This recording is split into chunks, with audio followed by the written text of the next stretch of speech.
Welcome to the Wall Street Journal's DC Bureau. I'm Jerry Seib. Presidential politics is heating up on all fronts. We're going to talk about it all with Reince Priebus, the chairman of the Republican National Committee, who's with us right now from Republican headquarters in Washington. Mr. Chairman, thanks for being with us. Hey, thank you, Jerry. Happy to do it.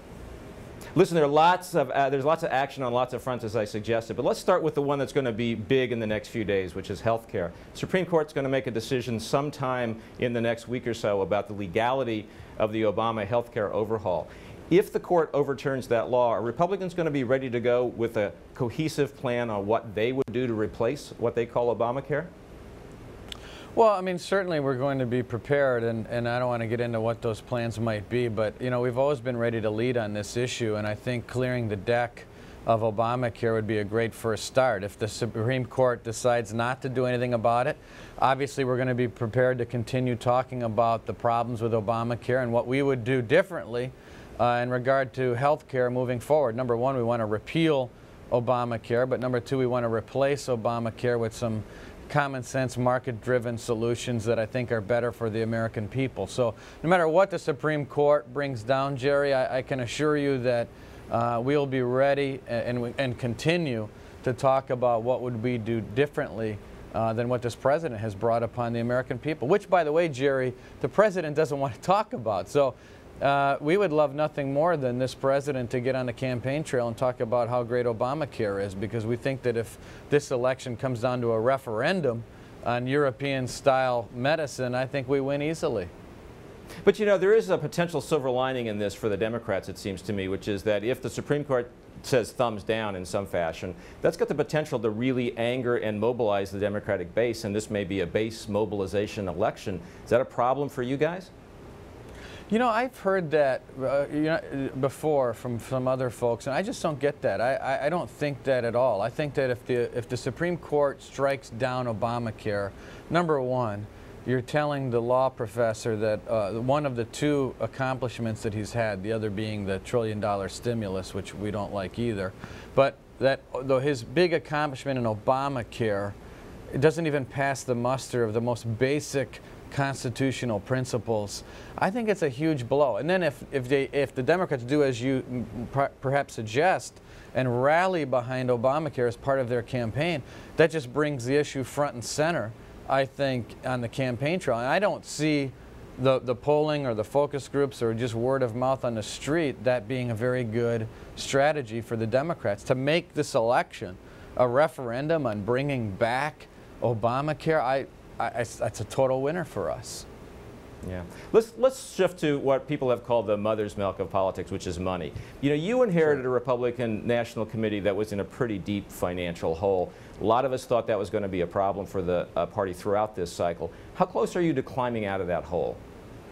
Well, I mean, we've got over $60 million in the bank right now, Jerry, and the DNC is at under $30 million.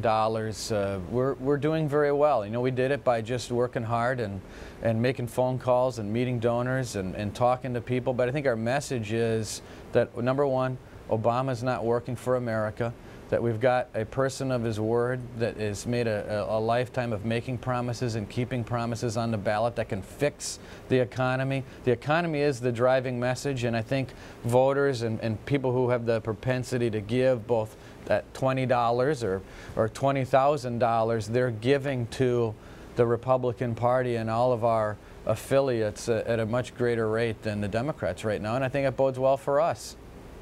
You know, there was a concern also, I know, within your committee, but frankly also on the Democratic side, that the super PAC phenomenon had the potential to create a magnet that pulled money away from the parties to independent outside groups. Has that been a problem for you? Have you had a drain away from the RNC by the super PAC world?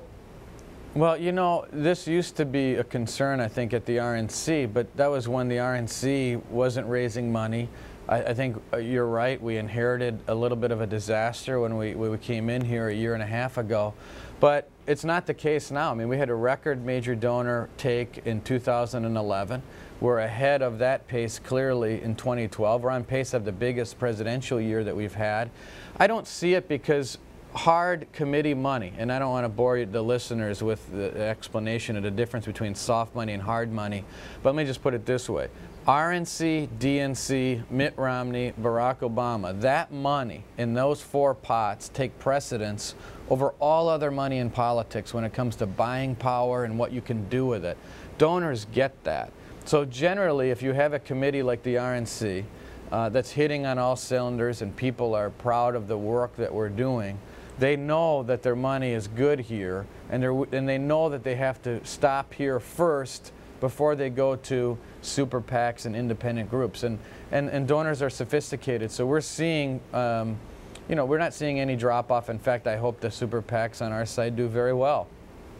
You know, last week, because of the super PAC phenomenon, when I talked to David Axelrod on this show, President Obama's senior strategist, he said, the president will be the first president in our lifetime who's going to be outspent in an election. Is that right? You think that's going to be the end result here? Yeah. Well, that's David's spin, of course. I don't think we're going to outraise Barack Obama. In fact, I would tell you that I would suspect that they're going to continue on a mad pace of raising money. And, you know, they're having, we know this, they're having fundraisers with Sarah Jessica Parker and all sorts of other Hollywood celebrities, and that's not going to stop. I think that we'll probably be behind Obama in fundraising, but we're going to raise enough money that it's not going to make a difference. And as far as the super PACs go, you know, we're not too worried about that. They're going to have plenty of soft money. You saw what the unions tried to do in Wisconsin, spent, you know, just tens of millions of dollars trying to turn that state upside down, and the people said no. So money plays a role. But in the end, it's what you do on the ground and turning out the vote. Our job is to crush the other side on the ground, and that's what we're going to do. You're not suggesting you have a problem with Hollywood celebrities here, are you? I don't have people can do whatever they want to do. I have no problem. I think the First Amendment is a great thing, and that's why I think people ought to spend their money where they'd like to. Yeah. You mentioned Wisconsin, your home state, just a second ago. Let me take you there. You know, Mitt Romney was on a bus this week going all through that part of the country, the industrial Midwest, the Great Lakes region. Yeah. These have not been friendly states for Republicans. Do you think that Mitt Romney has a chance to take states like Michigan and Wisconsin, which have not been a home turf for Republican presidential candidates? Yeah, I do. You know, if you look at the, you know, one of the things that we don't talk a lot about in Wisconsin, and obviously we beat the Democrats on the ground, but just on the politics, Jerry, what we forget about is the Democrats played a hand that most voters in Wisconsin just didn't think is reasonable. I mean, what I'm saying is the idea that Scott Walker was some sort of devil because he asked public employees to pay 5% toward their pension when all of us pay a lot more. It was a message that just wasn't reasonable to people, and we forget about that sometimes in politics. That, you know, if something doesn't pass a smell test, it's not going to work. Now you look at Wisconsin, Michigan, Ohio, Pennsylvania. There's a lot of things that are different this time than 4 years ago. First of all, we have all Republican governors. I think in all of these states we have, I know in Wisconsin, Michigan, and Pennsylvania, we have Republican legislatures. Everything has changed in these states, and now you have a referendum on the economy and Barack Obama's leadership on the ballot in November, and I think it's going to be very difficult given those changing dynamics. And remember, the required change is not much to flip these states. I think we're going to win a couple of these states, and so we're going to play everywhere, assuming that we have to win, you know, in a few places, and I think we will. I mean, you're looking at all of these states now, Jerry, that are toss-ups that were clear Obama states just 6 months ago. This is going to be a competitive primary, and I think we're going to do well because we're right on the issues. Well, Mr. Chairman, it's going to be a great election and a great story. Hope we can talk again as this unfolds in the weeks and months ahead. Thanks for being with us today. You're very kind. Hey, you bet. Thank you, Jerry. Next, the president's dramatic turn on immigration policy and the scramble for Hispanic votes. Plus, what are the polls telling us about battleground states? We'll talk about it all in the D.C. Bureau Roundtable with reporters in Washington and those who've been out on the road. Great thing is, unlike most things in Washington, nobody really knows what's going to happen. If this goes down, what happens? I mean, what is left of the Obama domestic legacy? Mitt Romney saying back to them, let's just hold off, you know, if this gets overturned, let's not rush to fill the gap. Wall Street Journal Live. It's so much more than the Wall Street Journal. The new digital network from the Wall Street Journal. It's really a collection of channels, all packaged on the web. Featuring a daily lineup of original programs, live and on demand. No one has done anything like it.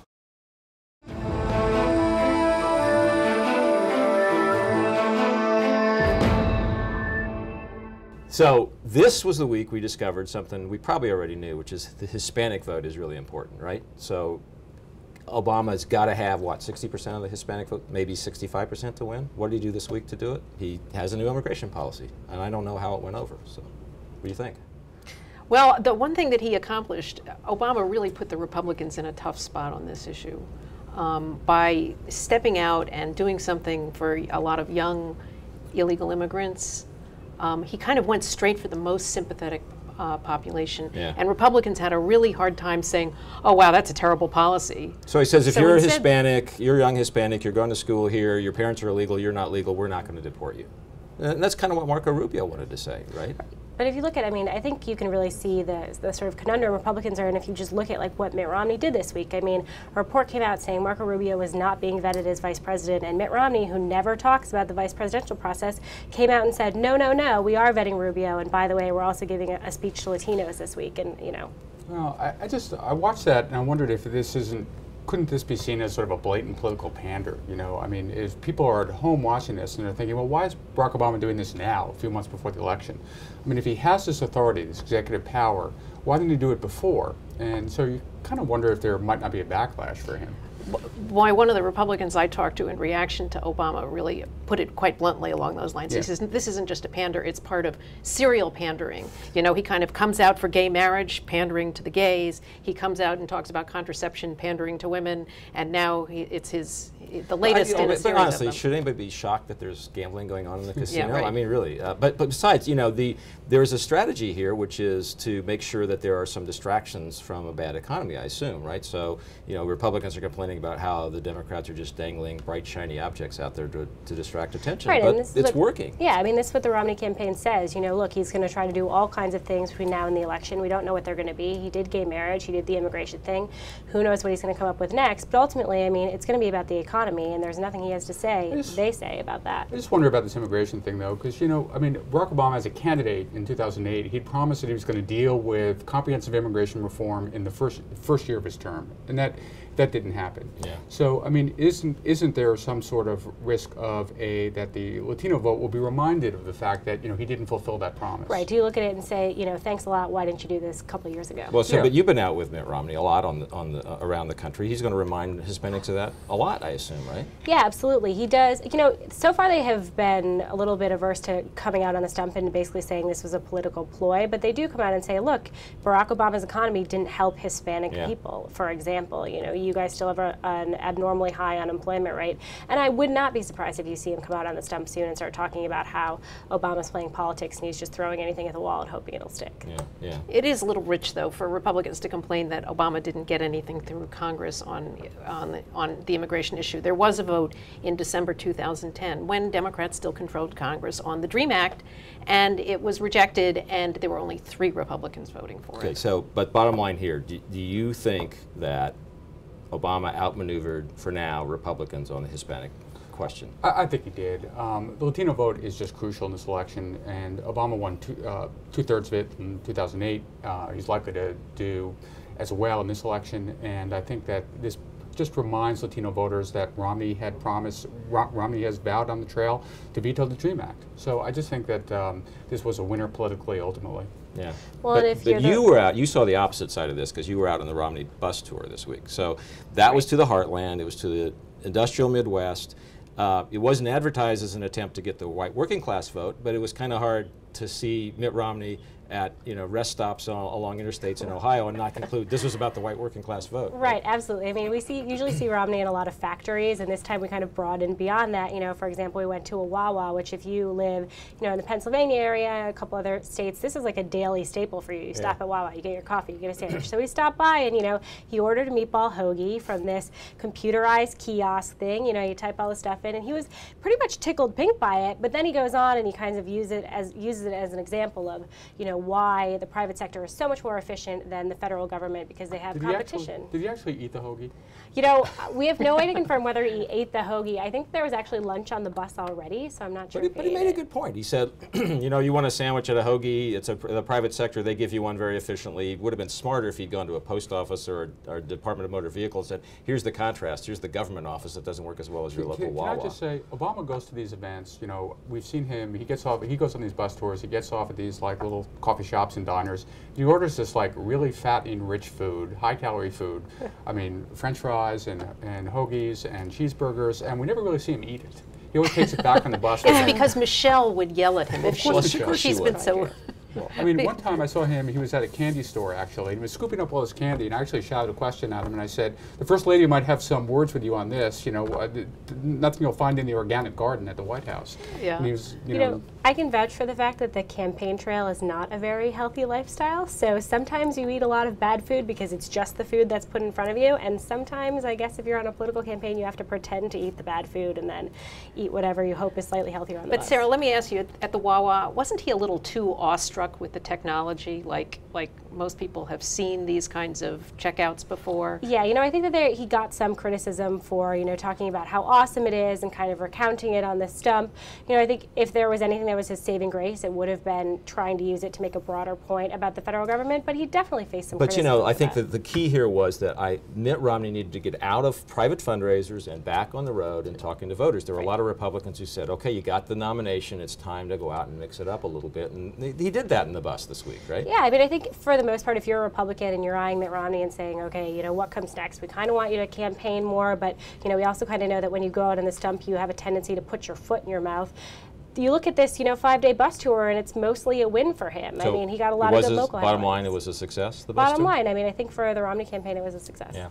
I'm sorry, I see him at the Wawa, and I wonder about, like, I remember John Kerry at a cheesesteak shop in Philadelphia ordering his cheesesteak with Swiss cheese and not Cheese Whiz. And you sort of wonder about that, whether, you know, this is a very wealthy man at a Wawa, you know, a downscale kind of market, and trying too hard to look like a regular guy. Well, you got to try though, right? Worse not to try than to try. We get to change next week to healthcare, right? Yeah, next week the Supreme Court's going to be ruling on the constitutionality of Obama's health care law. And the great thing is, unlike most things in Washington, nobody really knows what's going to happen. So there's this great uncertainty about, are they going to uphold the law? Are they going to strike down the law? Or are they going to uphold part of it, crack it in pieces? The other thing is you don't know exactly when they're going to do it. However, just like college students, they'll probably wait till the last minute, and that's Thursday. Get out of town Is right that after that. Final day, the last day? Yep. Yeah. So, but it's bad news for Obama if it gets overturned, obviously. It's not necessarily bad news entirely, though, because it seems to me that you've spent a lot of time with Democrats this year.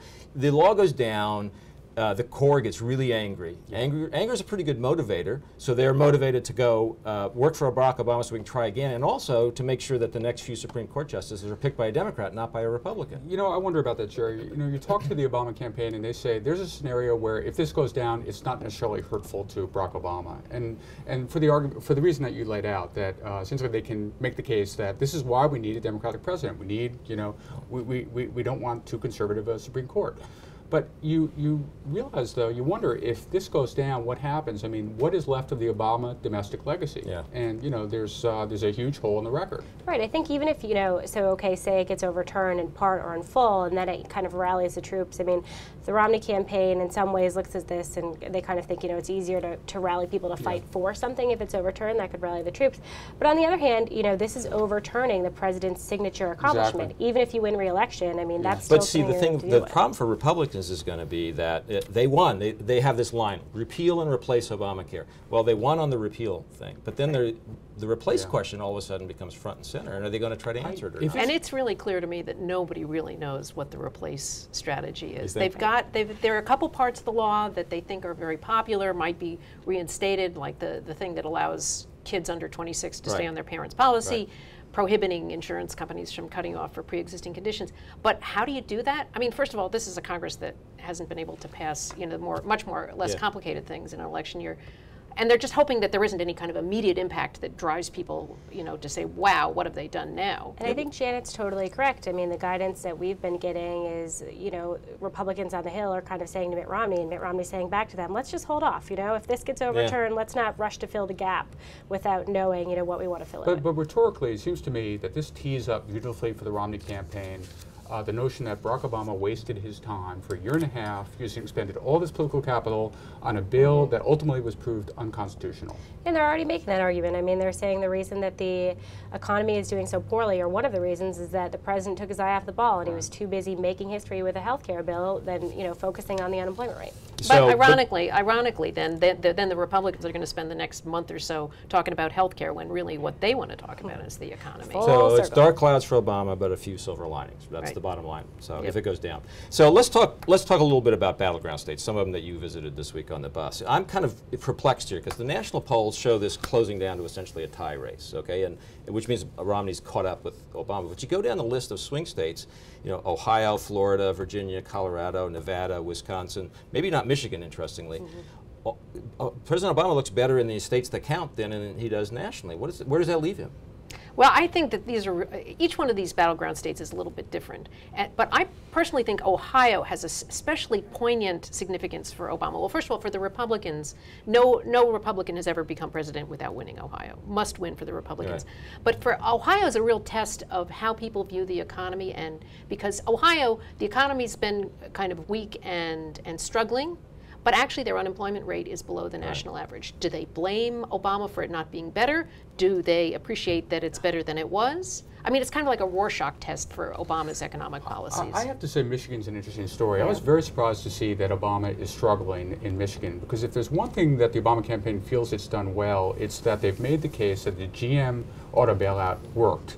And if Michigan voters aren't buying it, I mean, that seems to me to be a problem for Obama. Yeah, I mean, I completely agree. You know, I'm from Michigan. He went through Michigan on the bus tour, and one of the things, you know, I was with him in Michigan during the primaries, and one of the things that was really striking for Governor Romney was people weren't really that excited about him in Michigan during the primaries. He didn't do particularly well. Obama did really well there in 2008. So the fact that polls are showing them so close, I mean, if you're the Obama campaign, this is definitely not a good sign for you. Okay, so the one thing I will predict, I know I'm right about this, is that we will hear the words economy and jobs 55,000 times in ads between now and the election, that's for sure. But in the meantime, predictions from each of you. What's the most important issue next week on the campaign? You're going to be out with Romney. What are you going to be talking about the most? You know, the Romney campaign is definitely bracing themselves for this health care ruling. You know, this weekend they're going to be doing this fundraising retreat in Utah, so at least for the weekend he'll have a little bit of time to schmooze with his donors, but next week their eye is completely on the health care ruling. Health? I have to agree that the health care rule in the Supreme Court is just going to drive the conversation all week. I agree too, and one interesting dimension to watch will be the coordination between the Romney campaign and Republicans on the Hill, because they're going to be trying to put out their message too, and if it's different, it'll look a little weird. And that's where you'll be watching. Right. Exactly. I have to agree. I think it's healthcare for now, but I think it fades fairly quickly, and we're back to exactly how many jobs have been created in Ohio. So we'll see. Anyway, thanks, guys. Outsourcing jobs. Romney economics. It didn't work then. And it won't work now. We'll see the latest ads from the Obama campaign coming up next.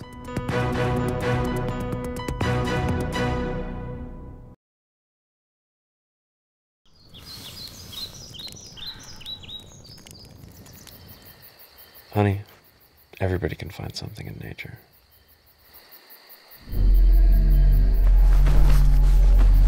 Honey?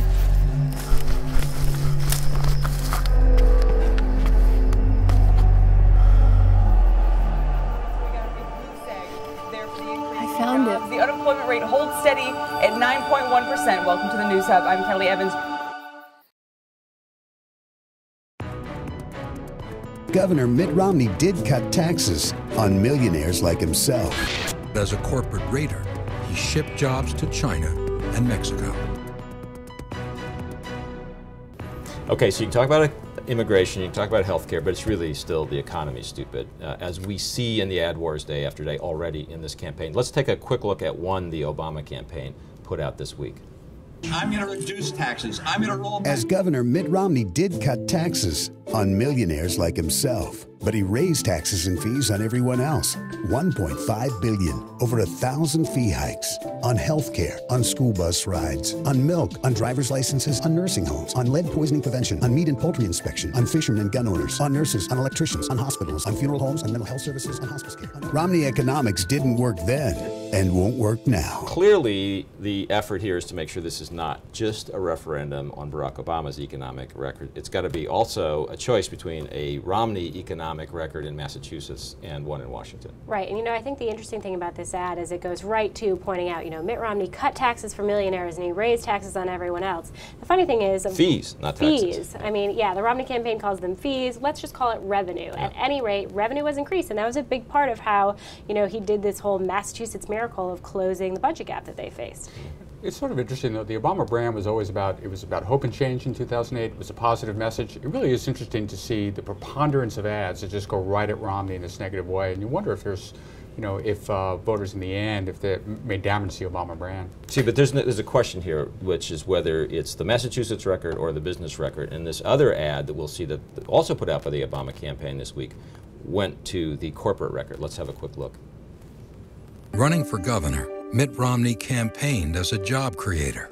I know how jobs are created. But as a corporate raider, he shipped jobs to China and Mexico. As governor, he did the same thing, outsourcing state jobs to India. Now he's making the exact same pitch. I know why jobs come and why they go. Outsourcing jobs. Romney economics. It didn't work then, and it won't work now. So, corporate raider, does it work? Yeah, no, it's very gutsy of the Obama campaign to go after Romney on these two fronts, just because really what Romney just wants to talk about is jobs and look at Obama's record. And as you said, it's a referendum. Is it a referendum on or a choice? And Romney wants it to be a referendum on Obama's record. And in trying to frame up the choice, Obama keeps changing the subject. Does he want it to be Obama versus the Massachusetts record, Obama versus the Maine record, or the third one that we don't see in either of these ads is Obama versus the George Bush record. Yeah. Yeah, but and actually, a big part of their message these days is let's look at what happened before I became president. Right. I actually think that this line of attack, the outsourcing thing, I think it's kind of smart on the part of the Obama campaign, particularly if you look at where Romney just was on his bus tour. I mean, he's in a lot of Rust Belt states. He's trying to make inroads in places like Pennsylvania and places like Michigan and places where, the outsourcing argument is going to hit home. It might ring a little bit truer with voters there than maybe in certain places out west. That ad, though, is a little bit vague, though. Like, what's he talking about? How did Romney outsource jobs? I mean, I think you gotta dig pretty deep to find out what the facts are. I'm sort of curious about this whole thing, though. I mean, of course, President Obama wants to make this a choice, but in the end, aren't these presidential elections always a referendum? Don't they always come down to sort of a referendum on the incumbent president? And we've heard about some focus groups that have been done where voters are saying they know so much more about Obama than Romney. They know very little about Romney. But the key is, and this is what 1980 and Reagan's election showed, the key is that the opposition candidate at least has to become an acceptable alternative. So it has to be enough of the Romney record is going to be discussed, because even the Romney people, as much as they'd like this to be about Obama, they have to make sure that their guy's the acceptable alternative. My last prediction for the day, though, economy and jobs we'll hear 65,000 times in ads between now and the election. That's still what this is going to be about. Thanks for being with us on the Wall Street Journal's DC Bureau. See you again next week.